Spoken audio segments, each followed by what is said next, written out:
Hey y'all, welcome back to Right at the Wire. As part of our Keeneland card series, we're going to take a look at the late pick four on Wednesday's card. So let's see what we got. The first leg of the late pick four is the fifth race at Keeneland, and it's a claiming race, 50,000. It's conditional for 3-year-olds or those who not won 3 races. It's for 3-year-olds and up. It's on the dirt at 7 furlongs, and you can see from the configuration it does start from a chute. So sometimes horses who want quick to the lead on the inside can get shuffled back a little bit. So it's just something we want to think about there. Number 1 is Invisible War. Now, he's trained by Mark Casse, and he's got Rod Ortiz on him. And immediately that would give me a little bit of a pause because I would think he's perhaps dressed up. Because as we know, these bigger outfits like Mark Casse, Todd Pletcher, people like that, when they put horses up for claiming, usually means that they can't run or they just want to get rid of them. This one's been up for a tag for a while, so maybe not so much. We don't have to think about the dressed up angle quite so much. This one, it takes a little while for him to get going. Seems to be a little slow to engage. And then when he does, it doesn't seem to ever be enough. The last couple of races, that's been the case. Granted that they've been on routes, but he seems to run the same way in sprints. The last win he got was at a 1-turn mile, and obviously more ground is going to be better for this one, given his running style. I think 7 furlongs is a pretty good distance for a tweener, and this would be. I think this would give him that extra panel is going to give him enough time to get going. I'm a little hesitant to use because I don't know if the will to win is there. But if he is the favorite, but I think maybe there's not a lot of early pace in this race either, so I'm a little reticent to use this one. So I'll kind of leave it to you to use at your own risk. Number 2 is Raymond. This one, he seems to run the same race every single time, and sometimes it's good enough, and more often than not, it isn't. The last couple of races, he hasn't really been involved too much. He hasn't been terribly interested in running, it seems. Jason Barkley's a good trainer. If anybody can get him back on track, it's him. But I think there are others that appeal more to me, and particularly when you consider this one debuted at 3 or at 4 rather this year, and ran a clunker and an N1X allowance, and they dropped him for a tag for the first time, and he wasn't much better. So it looks to me like another drop's probably in order. Staying in class here, I'm not encouraged, so I won't be using Raymond. Zip It Scotty doesn't make any sense to me at all. He has been running at smaller tracks like Indiana Grand and without a whole lot of success. The last win he got was against nickel claimers, conditional nickel claimers, I might add. And now they bring him to Keeneland, and they're gonna, they jumped him to 20,000 at Turfway, and it didn't work out. And now they're gonna jump him again to 50,000. It looks to me like they're hoping somebody claims him, and they make a nice profit. You can see they bought him for $1,000, so that would be a pretty good. A pretty good payday. I don't see it at all. This one's totally outclassed, in my opinion, and I wouldn't use whatsoever. The honorable one is kind of interesting. Has been improving the last couple of starts, and as the classes have been getting better, he's been running a little better. So, trained by Jonathan Wong, which is a good thing, and this is a good spot for him. The last race he had a prolonged duel with Test Pilot, and I mean they dueled all the way around the track. Honorable One tried to break it open early by moving a little soon, and it looked like it was going to be a pretty good move, but until Test Pilot got the better of him. But it was a duel. He showed a lot of heart to hang in there, and I think this one is a good fit here. You could see that last one was at a mile. This one is cutting back to 1 turn, and I think 7 furlongs is a good distance for this one. So I would consider Honorable One to be a win candidate. Sail at Sunrise is he might get the lead here because there's really not much early pace, And he does have some back class. If you look, he's been running in the optional claimer ranks quite a bit. Last race, they dropped him down to 25. And you look, and Gozilla actually came back at Oakland. And I remembered this race without even looking at it, and won at it with an 88 buyer. And so it was a pretty big effort, and wasn't a bad field that he ran against. So the jump to class doesn't bother me a whole lot. And this one, if coming off the freshening, runs back to some prior form, I think on the engine has a chance to steal it. And at 15-1, I think that's pretty good value. So I would consider using this one as well. Group 18 is doing pretty well, is in decent form. The main thing is that this one is a closer for the most part and likes to run from behind. And if you consider the fact that there isn't much pace in this race, that's going to be a difficult proposition to get the job done here. I have no complaints against this one at all. I just don't think there'll be pace to run to. Moving from synthetic to dirt is an okay angle for Brian Williamson, not great. And you see that the most encouraging thing is that this one's been running in some pretty hot paces and has been hanging in there. But this one kind of needs that. So not sure you're going to get it here. I would consider this one more of a use for under, but isn't good form. So we can't hold that against him. Long Shadow, to me, it just kind of lacks the will to win more than anything else. You see, hasn't won in didn't win at all last year and didn't win to start this year. He's back at the distance he likes. Now this is a drop from an optional claimer rank, that's for sure. But he was sort of the favorite in the last race, and he really didn't do a whole lot. It was a key race. Slightly, the top two there basically went back and ran 1-2 in the next race. Not much else came out of that race, so it's not a really great key race. Second off the layup for Kelsey Danner isn't a bad angle, and the Biscuit's a good jockey. So, I mean, there's some things to like here. I'm just not sure that this one really has the will to win. It just looks like the last race was at Tampa, which is speed favoring, so it was up against it a little bit, but made a prolonged move from the back and just kind of flattened out and really didn't keep on, and that's been the case for the last couple. So this one I kind of want to wait and see a little bit, I think. And at 3-1, I think there's better value. Hoya Paranoia ran in this class at Oakland last time and ran a really nice race. I think it might have been a little classier field than perhaps you have here, because he did nothing wrong. I mean, he rated right behind the leaders. At the top of the stretch, he took control, and it looked for all purposes that he was going to win the race. And he just was overtaken by Cosmo and a couple others. But I thought it was a really good effort, and I think in this field, perhaps it might be a winning one. Now, the only question you have is 7 furlongs might be a little long, but if you consider that you look at some of the longer efforts for this one, and they really weren't so great. But again, this is another one who might get on the lead, and without a lot of pace here, just might be able to steal it. So Hoya Paranoia is one that I think maybe you think about as using. Second leg of the late pick four is the 6th race at Keeneland. It's an allowance N1X for 4-year-olds and up, and it's run on the turf at 1.5 miles. So the first thing we want to note is there are 3 turns in this race, and they'll start this on the backstretch. So you're going to encounter a turn fairly quickly. So anyone who wants to be early positioned better get there right quick, otherwise they're going to get shuffled back. The first contestant is Foreign Relations, and he's got Flavian Pratt on him, so I think they're expecting something. And I wouldn't be surprised if you go back. This one's been running at Turfway, but if you go back to his July debut on the turf at 1.25 miles, I had a pretty good effort. He had been running it a little more up near the pace on synthetic and turfway, but I'll expect they'll probably go back to more of a mid-pack type of style. But this one's kind of interesting.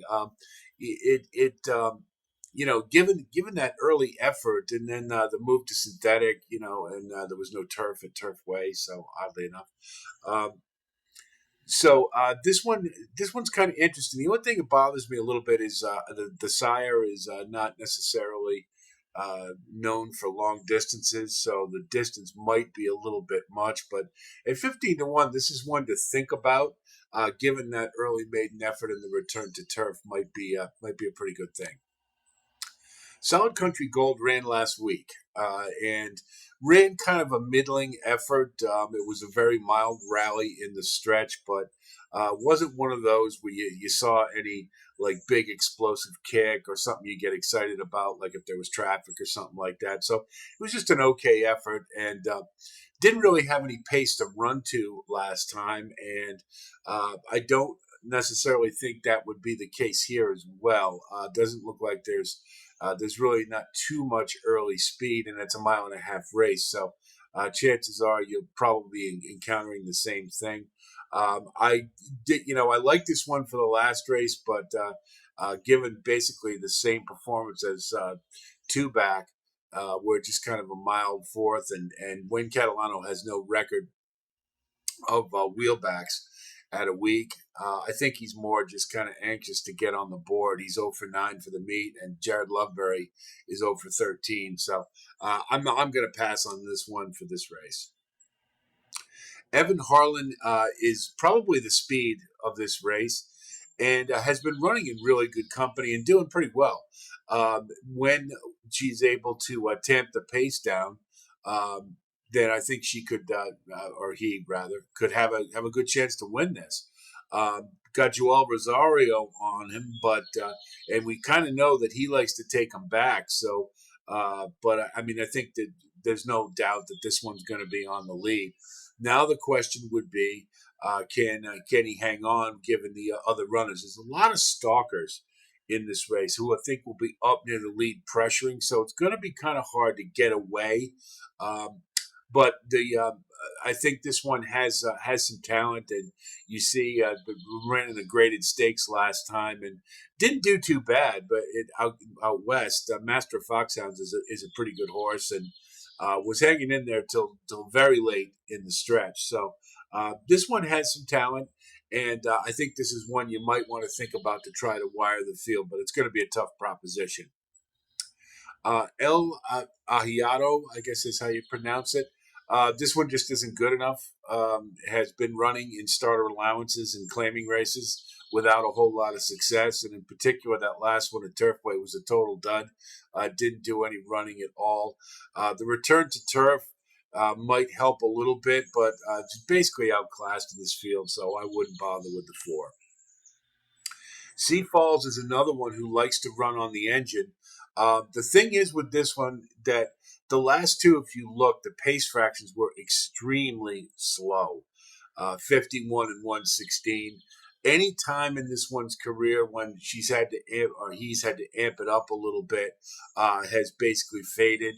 So I think that kind of tells us more about the class level of this one than anything else. 10 Strike Racing is a nice outfit, and he's got Luis Saez on him. He's just a great jockey.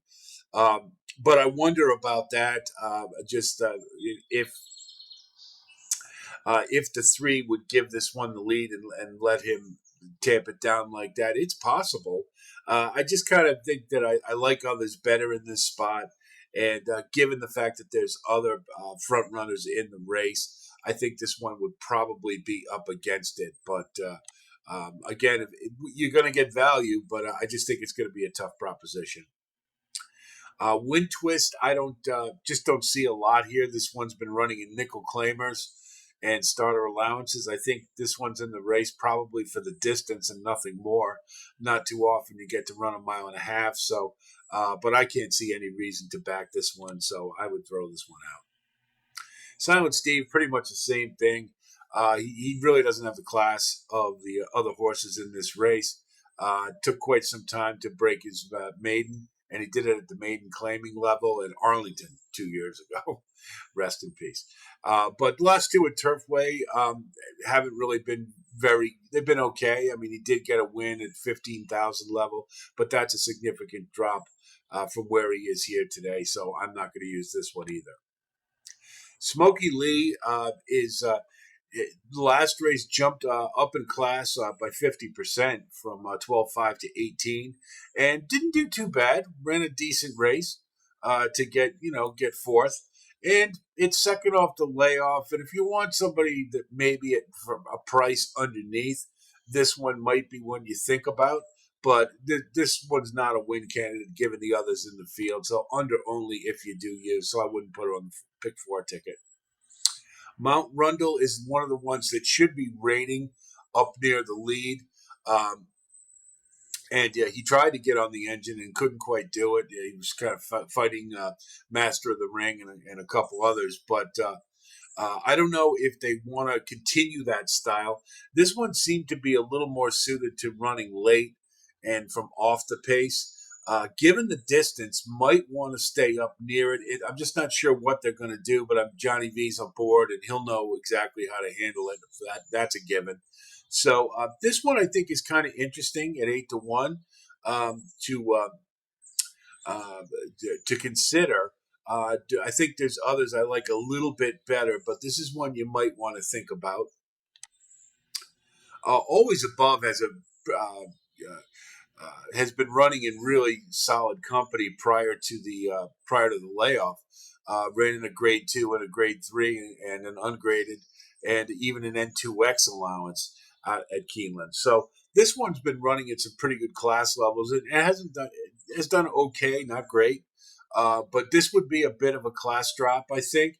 The one issue you've got with this one is doesn't really have a lot of early speed. So this one is going to be coming late, and if they do slow the pace down, and a lot of times that happens at a mile and a half, this one would be at a bit of a tactical disadvantage. Still, I think you have to use because it has a definite, it's certainly a fit here and probably a little better than most of them here. But running late is the big issue here. But I think you have to use for sure. Master of the Ring is trained by Mike Maker with Tyler Gaffalione aboard. They've been doing really well lately. Mike Maker was a little cold to start the meet, but has picked it up. And what I like about this one is Mike Maker is really good at taking turf horses and stretching them out to longer distances. And he's an absolute use in this scenario. It's totally in his wheelhouse. Case in point, and that was great. It was on synthetic, but this one ran at a mile and a quarter last time, and ran a pretty good race and kept on for second. Was DQ'd, but the point is that this one was in the fight all the way around the track, and it seems to be improving. You can see buyer wise, the last three has been going up, and I think a return to turf is going to be a good thing for this one. So I would definitely use the 11 on the ticket. Bold Looker is kind of a strange one to me. Ian Wilkes is doing really well this meet. He's been hot, and this one was improving up until the last race that Master of the Ring was in, and Mount Rundle, and this one just didn't do any running at all. And I'd love to say it was the synthetic, but you see the race prior to that in the same distance, same class. This one got a third and looked to be really on the upswing and then just threw in a dud. Now, I'm going to guess a return to turf is going to be a really good move. You can see that Ian Wilkes' synthetic to turf is at 29%. Uh, Arrogate is not a great first turf sire. He's at 4%, and the dam, Mr. Greeley's at 8%. So I'm not so sure that this one's going to take the turf. But the fact that Ian Wilkes has confidence enough and the barn is pretty hot, I think maybe you want to think about this one for a price. I would consider this one to be more better suited underneath, but I can leave that up to you. But I think there's some things to like about this one, and perhaps you give this one a second look. The third leg of the pick four is the seventh at Keeneland. It's a $75,000 N2L. claimer for 3-year-olds and up at dirt at 1.1 miles.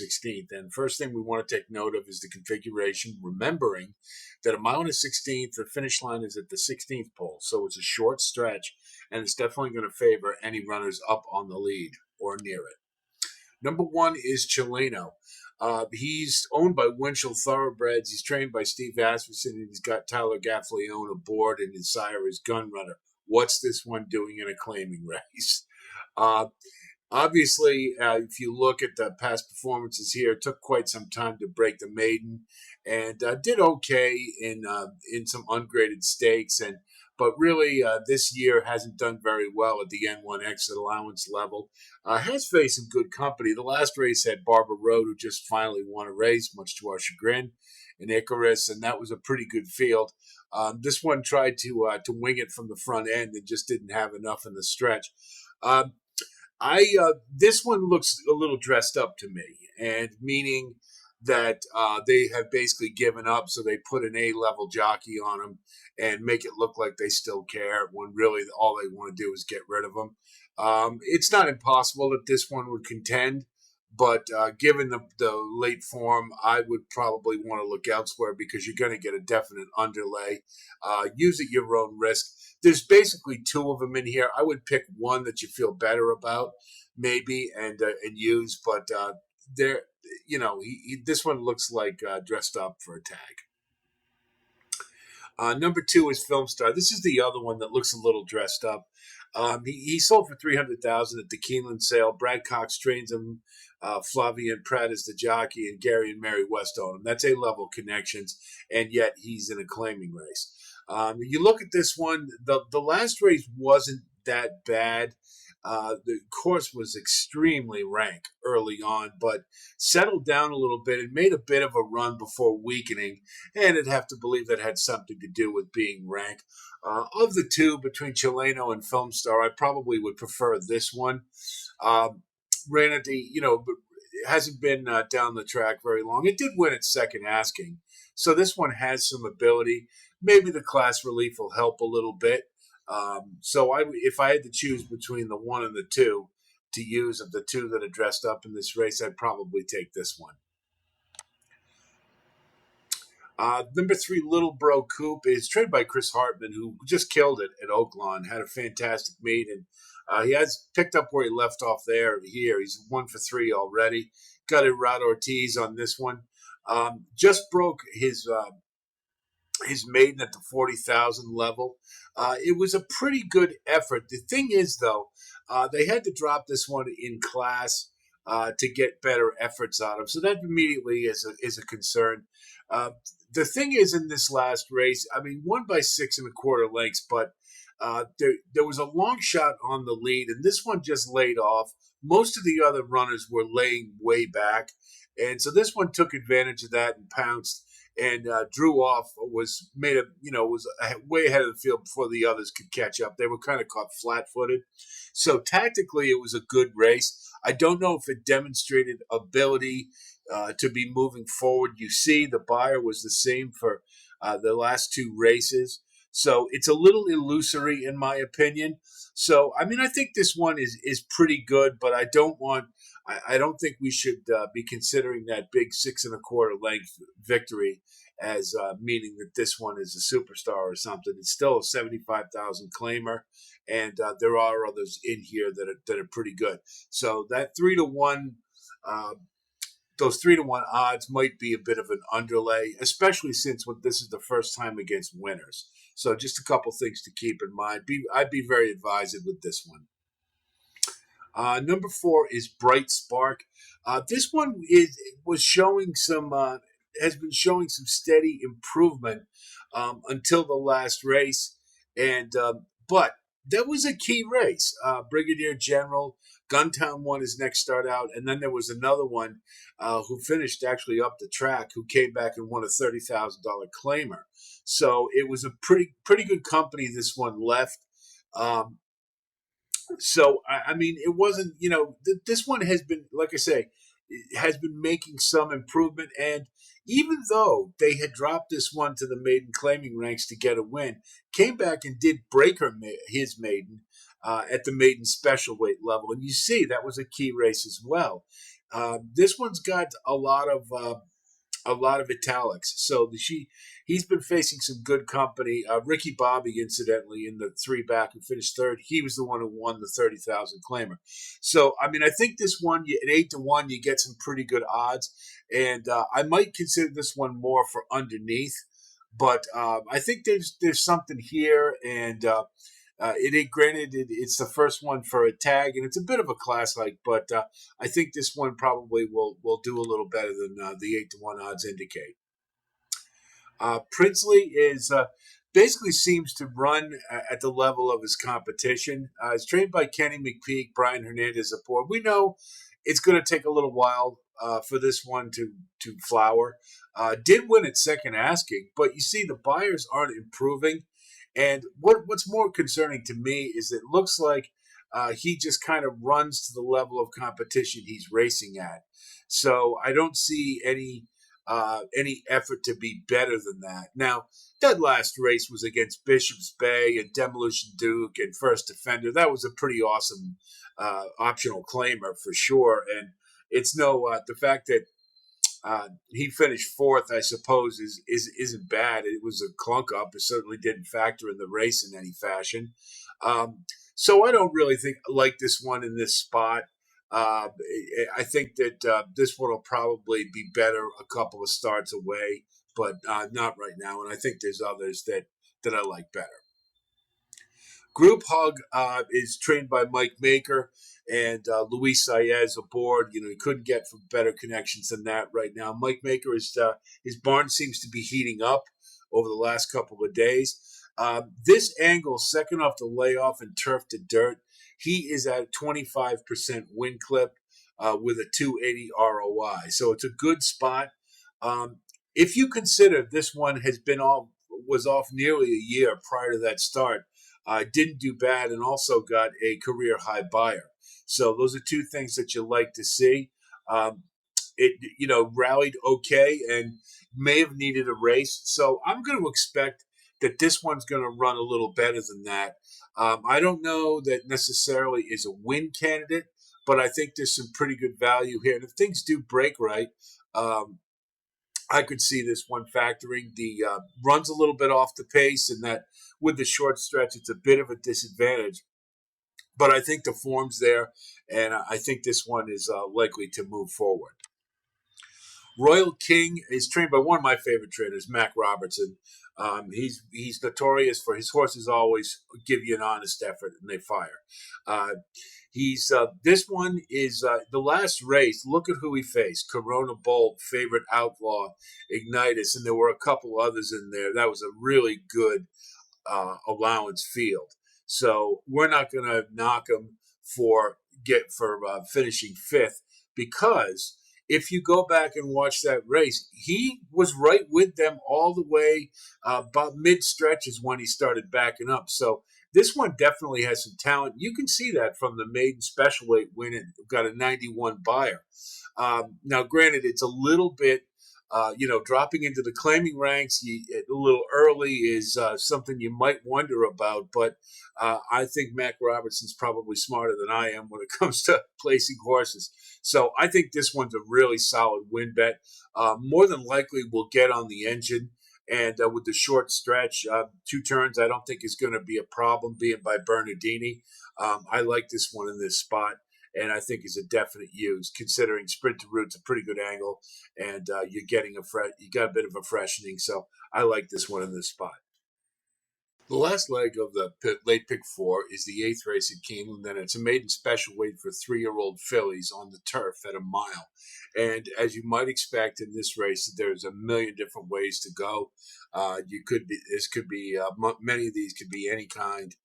It's just one of those classic Keeneland maiden races. So let's take a look. Number 1 is Stay Lost. You got Raylu Gutierrez aboard, and you got Norm Cassie as the trainer. Norm Cassie was doing great at Oaklawn, and he's 44% with first Lasix. This one has been competitive. Obviously, the last one just demonstrated this one doesn't want anything to do with dirt.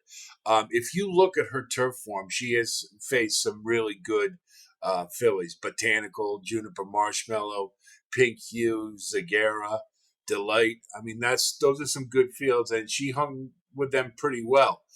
This is the debut at 3. I'm going to expect better. Norm's pretty good with long layoffs, and I think at 15-1, this is an outstanding value. So this is one we definitely use. Callie's Grit is trained by Joe Sharp, who's good with younger horses. Tyler Gaffalione in the irons. This one did pretty well at 2 years old. The first race, it caught a corker with Be Your Best and Free Look. That's a pretty tough race, and she was right there. Went in the juvenile fillies and couldn't handle it, but that was again a pretty good field, and I think it shows a lot that Joe Sharp was willing to put her in a stakes race of that magnitude for 500,000 in her second start. So I'll expect this one to come out slugging, and I think we should definitely use this one. Lord Dynamo is, you know, it could be any kind again. I mean, this one is stretching out to a route, and the second start might be okay. I didn't see too much in that first effort to get me terribly excited, but again, could be any kind. Mike Tomlinson's a pretty good trainer, but he's not very good with second start or sprint to route. So I think I'll wait one for this one. Why waste words? Bernardini is 4% with first time turf, and Ian Wilkes is notorious for being not very good with first time starters, and that's pretty much all I need to rule this one out. And that's all that need be said. Bel Rosso, number 5, was competitive in her first 2 starts. Just sort of ranked rated behind the winners in the first 2, and the only thing that kind of she had sort of weird action in the stretch of her last race, and it obviously cost her momentum. And I mean, certainly that could be corrected. She hasn't run since September of last year, but the only thing, her work tab's got a pretty substantial gap in it, and that's always a bit of a concern to me. And I think it lends itself to thinking maybe we want to wait one. But again, this one isn't, has demonstrated some ability. So at 15-1 isn't bad. And if you want to use, I wouldn't blame you. Work of Fiction is trained by Rusty Arnold. Got Luis Saez in the irons, and that's about as good as you're going to get. He's pretty good with stretching them out. This will be her first route. She should be okay. I'm going to guess that this one looks a little eager to get going, so I think maybe one will be out on the engine, and could in a race like this could take them all the way. I don't know. It's just not. I don't see enough here to get me really excited about this one. And Rusty Arnold, you can kind of go either way with it a lot of times. So I'm going to wait one, but again, as a front runner with being the nearest pace to the inside, maybe this is one that you think about, but I'm not going to use right now. Super Lux is Steve Asmussen on turf. That's not what he does. And it's her first turf. Candy Ride is about 10% first time turf. And this one faced, I can tell you, on Lecomte Day at the fairgrounds, that was a really nice maiden field that she faced. Mariah's Appeal and Merlazza there. And Raggedy Sand isn't bad either. And she ended up being 4th, so there's a little bit there. Stretched out to a route and just was kind of okay. Nothing great. Had a little bit of traffic. So if you want to take a chance with this one, I won't blame you. But I'm a little reticent in a maiden race with Steve Asmussen on turf. That's just my opinion. Frontal Attack, what can you say? Chad Brown, Rod Ortiz, Peter Brandt. That's about A-level connections as you get. Warfront's a great turf sire. Chad Brown is great with first-time starters. This is a very logical use. I can't find any reason not to use this one, so fire away. Reconsider Me is coming over from Newmarket and hasn't raced since October of last year, and that was a 7 furlong straightaway. So this one's never been around turns. That's the first thing you need to know. And also, Graham Motion is 0 for 16 with North American debuters. He will certainly take his time with this one and will get the most out of her. But right now, I'm going to wait one. Flower Dew is has been at it for a little while, 0 for 7 so far, and it seems to be a little bit of improvement from 2 to 3. You do have to wonder, though, that a couple of seconds in a row gives a little bit of pause. This one's going to come from behind, and we'll definitely need some pace. I don't know if a mile is enough for this one to get the job done, but and not, isn't a bad selection. I could see using, but I just got a feeling that that she's going to have a little too much to do in the stretch. So I'm going to wait one with this one. King Making, I have no idea about this trainer, Manuel Chavez. I really, all I know is that this one was trained by Wesley Ward in November and ran in November at Aqueduct, and did, you know, was up there amongst the leaders for a little while and then faded in the stretch at a mile and a 16th. Her sire Kingman is really good with first time starters, so that's not a surprise. But what don't like to see a horse fading like that. I don't like the work tab at all. There's only 2 works and they're 10 days apart. So she could be any kind. I have no idea what to expect with this one, and I'm just not willing to invest in something I have no idea with. Now showing John Terranova is a pretty good trainer with shippers. And that is one of the things that makes me curious about this one. Also, that she was sold at the Keeneland September sale for 100 grand. Um, she's taken some money. You see, the last 2 races, she was bet down to pretty good odds, but those were in sprints. The last one was on turf and really didn't do very much running at all in that race. She's also now stretching out to a route. Um, you know, just me being curious isn't enough. I can't see anything more to be that gets me really excited about this one. 30 to 1. I'm not. I'm just not willing to take a chance. As it always the case with maidens at Keeneland, you've got also eligibles. Estrella is trained by Bill Mott. This one is been running on the last 2 on sprints, which gives me a little bit of pause because she debuted at a route. And the sprints have been kind of, okay. The last one wasn't very good at all. I'm sure Bill Mott will get the most out of this one, but I'm going to wait to find out. After 8 is Arnaud Delacour has been doing well at this meet, and he's very capable of throwing a bomb out there. This one in the dirt debut wasn't much. Didn't You could see it was a key race. Stillwater Gypsy came back to win next out, but I don't know. I don't see really anything else. The only thing you could say is there's a long layoff. Arnaud is 30%, and second start he's 30%. He's also 30% with first time turf. Into Mischief is a pretty good turf sire. Maybe you take a flyer at 30 to 1. If this one draws in, that's something I might consider. I've only found a couple of options in this race that I'm really willing to back. So if you want to spread out a little bit and expand your ticket, this might be one you want to put on if she draws in. She's a small town girl, Mike Maker, the trainee. This one's done pretty well on dirt. And you see that first race, boy, Punch Bowl, Unsung Melody, Sacred Wish all came back to win. So she was in stout company.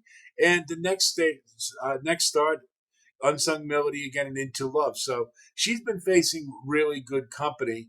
Now the move to turf kind of gives me a little bit of a pause as to why at this juncture. But obviously this one's improving and feeling it right now. Flavian Pratt aboard. Oscar Performance is a great first-time turf sire. He's 20 plus. So this one has back class and turf pedigree. So I think if this one draws in, definitely one you might want to consider. I'd rather take the 14 at 30 to 1 than this one at 6. But, if they both draw in, then, if you want to spread out, you can use them both. Tactical joke is really obvious. Irad Ortiz in the irons, Wesley Ward training. Um, every all systems a go at Keeneland. Stretching out, he's fine. There's no reason not to include this one if she draws in. And I mean, I think you can see that there's not more. You just sort of have to have this one on your ticket if she gets in. So there's really not much need to discuss it.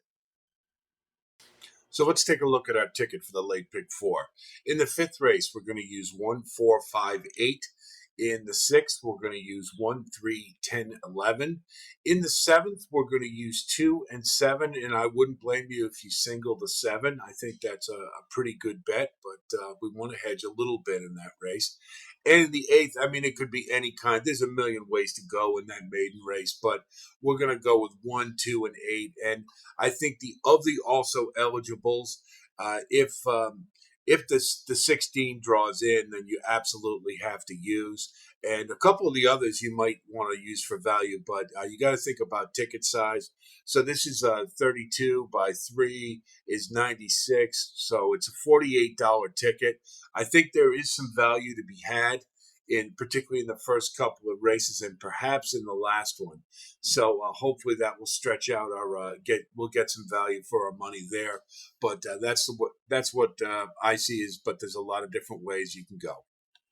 Tough sequence as they usually are at Keeneland. That last race in particular, those maidens can be any kind and they can go any way. And so I tried to narrow down the options as I see them that are the best. But certainly, I hope I've given you enough analysis that you can formulate your own ticket that will make sense to you and that will be profitable. We're going to continue with the Keeneland Card Series as we progress through the spring meet. And as I posted earlier, we're also going to have our series on the elements of handicapping, where we break down the Derby contenders by the individual four corners of handicapping: form, class, speed, and pace. And I think you're going to get a lot out of it and enjoy it. And I'm looking forward to doing it for you. I do it every year on my own, and so I think it's beneficial and it should help us be right at the wire, which is what it's all about. Thanks so much for the comments, the positive ones in particular. I really appreciate. It's not easy to do these videos sometimes, and there is a lot of work. So that kind of keeps me going, and it's a nice return on my investment of time. So thanks again for that. Those of you who are new to the community, welcome. And if you do like what you see here, please like and subscribe. I love the way things are going, and we're growing this community, and I think it's all been really positive so far, and I'm really happy with that, and I hope you are too. Best of luck with your wagers, and I'll be talking to you later in the week, and until then, be well.